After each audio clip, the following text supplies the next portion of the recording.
दोस्तों, इस देश में हर साल लगभग लाखों महिलाएं दहेज उत्पीड़न की शिकार होती हैं। दहेज उत्पीड़न में उनको जला दिया जाता है, मार दिया जाता है।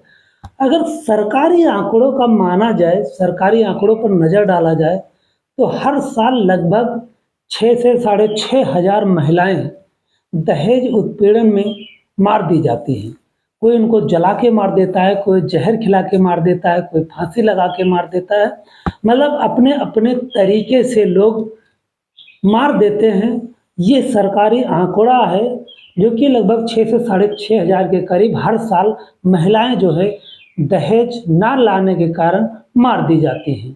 दरअसल ऐसी एक कहानी है, जो कि कम दहेज लाने की वजह से एक महिला जो होती है, उसको साँपों से कटवाकर, और उसकी जो सास होती है, ननद होती हैं, जो उसका पति होता है, जो उसके ससुर जी होते हैं, वो सब उसको जान से मारने का भरपूर प्रयास करते हैं। लेकिन जब ये मामला कोर्ट में जाता है और जज साहब जब अपना फैसला सुना रहे थे, तो उनके आँखों से भी आँसू टपक पड़ते हैं कि कोई व्यक्ति इतना क्रूर कैसे हो सकता है कि एक बार प्रयास करता है, 2 बार करता है, ये करते-कराते 9 बार प्रयास करते हैं उसको मारने की।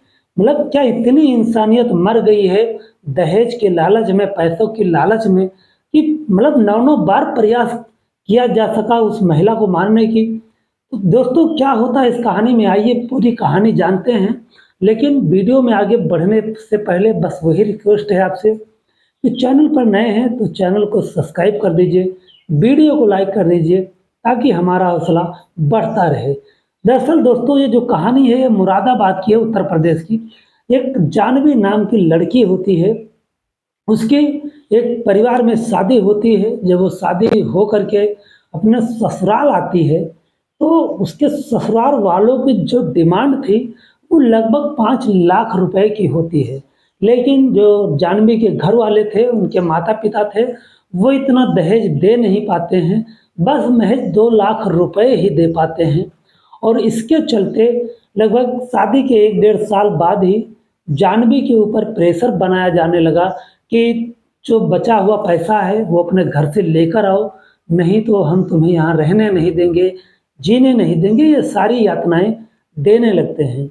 जब जाह्नवी के सास-ससुर, उसकी ननद ये सब करते हैं, और जाह्नवी जो होती है वो अपने पति से, यानी उसके पति का नाम पंचम होता है, पंचम से ये बात कहती है, तो वो जो होता है वो भी अपने माता-पिता के सुर में सुर मिलाकर कहता है, आखिर में गलत क्या कह रहे हैं?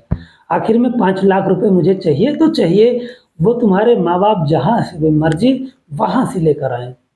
अब जो जाह्नवी थी दोस्तों, वो भी एकदम, उसके हाथ खाली हो जाते हैं।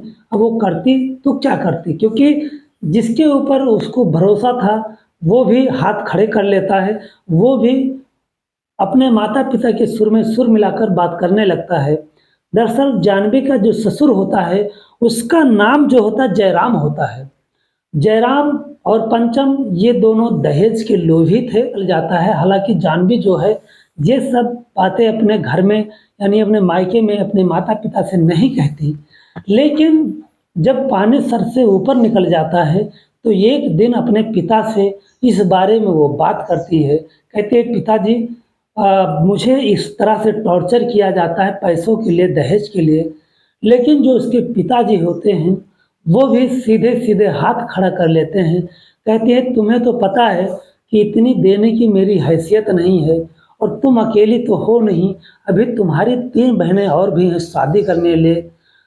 दोस्तों, आपको बताते चलें कि जो जाह्नवी थी, वो 4 बहनें थीं।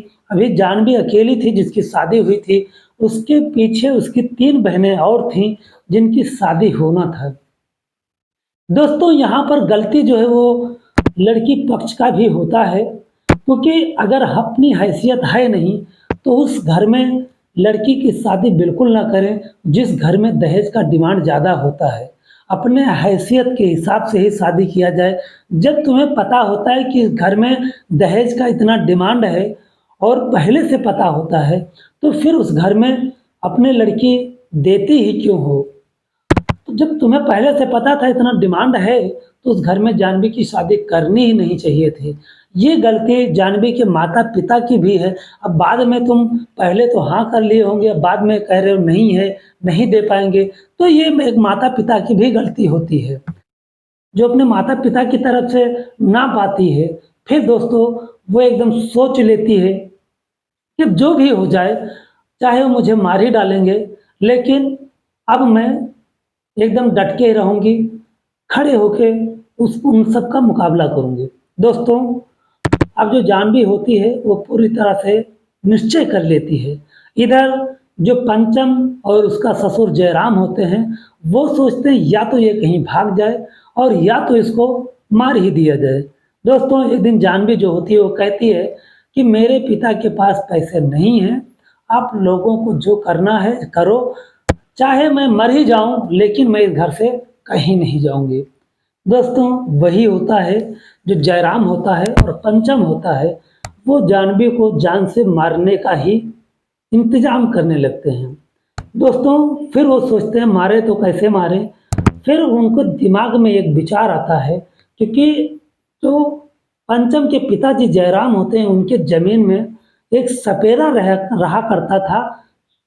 वो उन्होंने जगह दिया था सपेरे को रहने के लिए, बंगाल का रहने वाला था, जिसका नाम श्याम होता है। वो आस-पास के इलाकों में साँप पकड़ करके अपनी जीविका चला रहा था, अपने बाल-बच्चों का पेट भर रहा था। उसके पास जाते हैं, कहते हैं मुझे साँप चाहिए। वो कहता है किस लिए? तो कहते हैं मुझे कोई गठिया रोग बयार का दवा बनाना है। तो वो कहता है कौन बनाएगा, कैसे बनाएगा? तो वो कहते हैं सब कुछ तुम्हें ही बता देंगे, तो हम क्या करेंगे? तुम मुझे साँप दो और ये मत भूलो कि तुम मेरे ही ज़मीन में बसे हो, हमने तुम्हें रहने के लिए जगह दिया है, अगर खाली करवा देंगे तो तुम कहाँ जाओगे? दोस्तों, जो श्याम होता है वो भी डर जाता है। वो कहता है ठीक है, जैसे भी साँप का इंतज़ाम होगा, मैं तुम्हें दे दूँगा। अब दोस्तों, वो उससे हर दिन पूछते हैं साँप मिला? तो वो कहता है नहीं मिला। ऐसे करते-कराते लगभग 15 दिनों का वक़्त बीत जाता है। एक दिन पड़ोस के गाँव में पता चलता है कि एक आदमी को एक साँप ने काट लिया है और उसकी मौत हो गई है। वो जो खबर थी वो पूरे इलाके में आग की तरह फैल जाती है। ये खबर जयराम और पंचम के भी कानों में आती है, ये दोनों भी वहाँ पहुँच जाते हैं। हालाँकि वहाँ पर जो श्याम था उसको बुलाया जाता है, जो साँप था वो काटने के बाद घर में ही छिपा था, श्याम को बुलाया जाता है उस साँप को पकड़ने के लिए। श्याम जो होता है दोस्तों, वो साँप को पकड़ता है। तभी जो पंचम और जयराम होते हैं वो कहते हैं साँप मुझे दे दो। तो कहता है यहाँ पर मैं इतने लोगों के बीच में साँप तुम्हें कैसे दे दूँ? फिलहाल आप लोग घर जाओ, ये साँप मैं शाम को आप लोग को दे दूँगा। दोस्तों, वो लोग वहाँ से चले आते हैं। श्याम जो है, शाम को साँप जो पकड़ा था वो ला कर के पंचम और जयराम को दे देता है और वो दोनों जो है अपने जो पंचम था अपनी पत्नी के कमरे में, उसके कमरे में कुंडी लगा नहीं था, शायद इन लोगों ने षड्यंत्र के तहत उसके कमरे का जो कुंडी होता है वो भी निकाल दिया था। धीरे से दरवाज़ा खोलते हैं रात को और उस साँप को उस कमरे में छोड़ देते हैं। दरअसल दोस्तों, अब ये लोग यही सोच रहे थे कि कब जो जानवी है उसकी जो चीख पुकार है वो सुनने को मिले, लेकिन ये लोग यही सोचते रह जाते हैं और जानवी जो थी वो अपने तय समय पर जब उसका उठने का वक्त था वो भी उठती है और अपना काम धंधा करने लगती है। दोस्तों, ये सब देखकर पंचम और जयराम एकदम सन्न रह जाते हैं। पंचम जो था वो कमरे में जाकर देखता है कि साँप गया तो गया कहाँ आखिर में, तो देखता है साँप एकदम से मरा पड़ा हुआ है। फिर वो जानवी को बुलाता है, कहता है तुम्हारे कमरे में साँप कहाँ से आया और मरा पड़ा हुआ है? तो जानवी जो थी वो कहती है पता नहीं कहाँ से आया था, वो तो अच्छा हुआ मेरा पैर पड़ते-पड़ते इसके ऊपर बच गया और फिर वहीं पे झाड़ू रखी थी, उसी से पीट-पीट कर मैं इसको मार डाली। अब दोस्तों, पंचम जो था वो साँप को उठाता है, ले जाकर बाहर फेंक देता है। फिर ये दोनों शाम के पास पहुँचते हैं, कहते हैं मुझे दूसरा साँप दो, वो जो तुमने साँप दिया था वो पता नहीं कहाँ भाग गया है, गुम गया है। तो श्याम जो होता है कहता है मैं सांप पकड़ता हूँ, पकड़ने के बाद ले जाकर जंगल में छोड़ देता हूँ और आप लोग ले जाकर पता नहीं क्या करते हो, क्या नहीं करते हो, मैं सांप नहीं दे सकता। फिर ये लोग उसको डराते हैं, धमकाते हैं और उसके बाद वो फिर कहता है ठीक है, जैसे ही मिलेगा मैं आपको सांप दे दूँगा। फिर दोस्तों ये जो था श्याम पंचम और जयराम को एक सांप देता है। सांप जो है अब ये दोनों दोस्तों रात को ले जाकर के जानवी के कमरे में फिर छोड़ देते हैं, लेकिन इस बार जो था सांप जो था वो जानवी को डस लेता है। लगभग 12 से 1 बजे का वक्त हो रहा था। जानवी जो थी वो चिल्लाते भागते अपने पति पंचम के पास आती है और कहती है मुझे सांप ने डस लिया, मुझे हॉस्पिटल ले चलो। जो पंचम होता है कहता है ये तो होना ही था, क्योंकि सांप जो होते हैं वो जोड़े में होते हैं। एक सांप को तुमने मार दिया और उसी का जो जोड़ा था वो ढूंढते ढूंढते अपने जोड़े को आया था और तुम्हें डस लिया और तुम्हें बिना मारे वो छोड़ेगा नहीं। दोस्तों जो जानवी थी वो कहती मुझे हॉस्पिटल ले चलो, लेकिन जो पंचम होता है वो जल्दी ले जाने को तैयार नहीं होता है। लेकिन फिलहाल जब वो कहती रहती है, रोती है, चिल्लाती है, तो ना चाहते हुए भी वो अपनी बाइक उठाता है और बाइक उठाने के बाद जब बाहर निकलता देखता उसकी बाइक जो है वो पंचर थी। हालांकि दोस्तों वो भी उसके षड्यंत्र का एक हिस्सा थी। उन लोगों ने बाइक को पहले ही पंक्चर कर दी थी, उसको हवा निकाल दी थी। अब दोस्तों जानवी के शोर शराबे से कुछ आस पड़ोस के लोग जो थे वो भी जग जाते हैं। जब देखते हैं कि उसको सांप ने डस रखा है, वो लोग अपनी बाइक लाकर देते हैं पंचम को, कहते हैं इसको फटाफट हॉस्पिटल ले जाओ। अब पंचम ना चाहते हुए भी गांव वालों के दबाव में जानवी को बैठाकर हॉस्पिटल ले जाता है, लेकिन इतने स्लो स्पीड में ले जाता है वो हॉस्पिटल ले जाके लगभग 45 मिनट का जो रास्ता था वो 2 घंटे में तय करता है। लेकिन जो जानवी थी उसकी जान बच जाती है। हॉस्पिटल ले जाने के बाद जो डॉक्टर था वो कहता है कि अच्छा हुआ, सांप ने काटा जरूर था लेकिन जो अपना जहर था वो छोड़ा नहीं था। अब दोस्तों जानवी बच जाती है। उसके बाद जब आती है तो अपने चारपाई पर वो मच्छरदानी लगाकर चारों तरफ से अच्छे से दबा करके वो फिर सोने लगती है। अब इधर जो है जो गांव वाले थे वो सांप जो था उसी कमरे में कहीं छिप गया था। जो गांव वाले थे वो कहते हैं सपेरे को बुलाया जाए, उस सांप को निकाला जाए, लेकिन जो पंचम थे और जो उसका पंचम का पिता जयराम था वो कहते हैं सांप था कहीं भाग गया होगा। वो लोग नहीं चाहते थे कि सांप कमरे से बाहर निकले। तो गांव वाले कहते हैं नहीं, सांप को निकालना चाहिए क्योंकि हो सकता है तुम्हारे घर से जाके हमारे घर में आ जाए या किसी के घर में आ सकता है। फिलहाल दोस्तों श्याम को बुलाया जाता है। श्याम जो होता है वो उन्हीं के घर में से वो सांप को पकड़ता है। जैसे ही सांप को पकड़ता है श्याम को अंदाजा लग जाता है कि जिस चीज़ का उसको अंदाजा था वही हुआ। इन लोगों का जो नियत है वो किसी गलत इरादे से सांप को लाया जाता है और श्याम जो था वो सांप को पकड़ करके ले जाके जंगल में फिलहाल छोड़ देता है।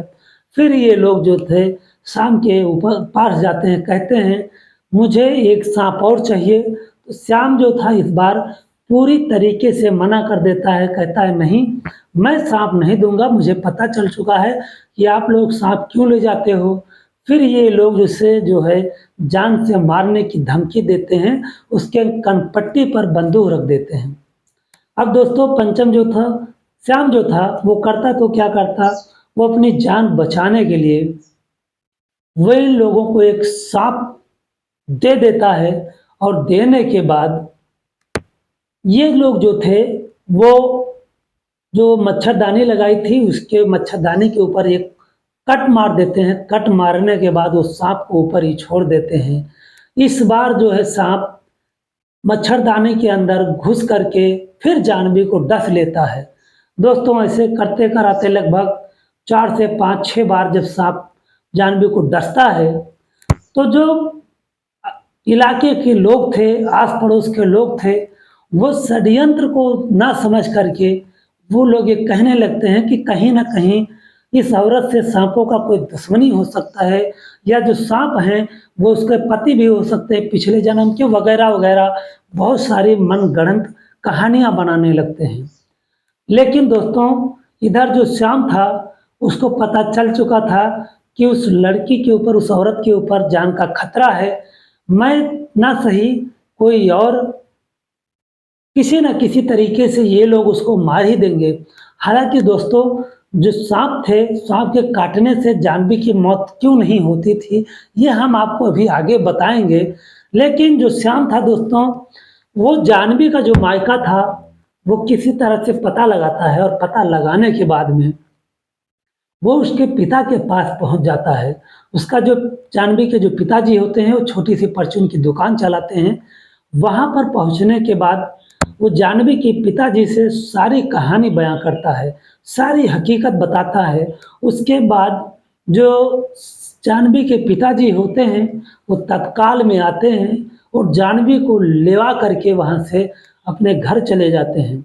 उसके बाद जो श्याम था वो जाह्नवी के पिताजी से रिक्वेस्ट किया था कि वो किसी से कहे ना, क्योंकि उसकी जान को खतरा हो सकता है। लेकिन कोई बाप ऐसे कैसे चुप रह सकता है। उन्होंने जाकर के पुलिस स्टेशन में, जो पंचम था उसके पिताजी थे जयराम, और उसकी माँ के खिलाफ, उसकी ननद के खिलाफ एक एफआईआर दर्ज करवाते हैं। और एफआईआर दर्ज करवाने के बाद पुलिस आती है, इन लोगों को गिरफ्तार करती है। साथ में जो श्याम सपेरा था उसको भी पुलिस गिरफ्तार करती है। जब इन लोगों को कोर्ट में पेश किया जाता है, जज साहब जो थे इन लोगों को काफ़ी लगभग 5-6 साल का जो सज़ा सुनाते हैं। और जो श्याम था, जो सांप दिया करता था, वो भी मजबूरी बस अपनी जान बचाने के लिए उसको जज साहब 6 महीने की सज़ा सुनाते हैं।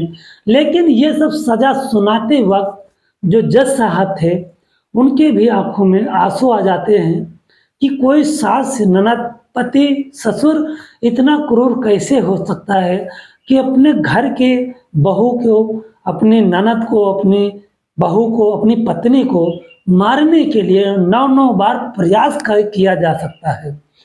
वो ये सोचकर उनके शरीर के रोए खड़े हो जाते हैं और ये सज़ा सुनाते हुए वो रो देते हैं कि आज के डेट में जो दहेज को लोभी होते हैं कितने हद तक गिर चुके हैं।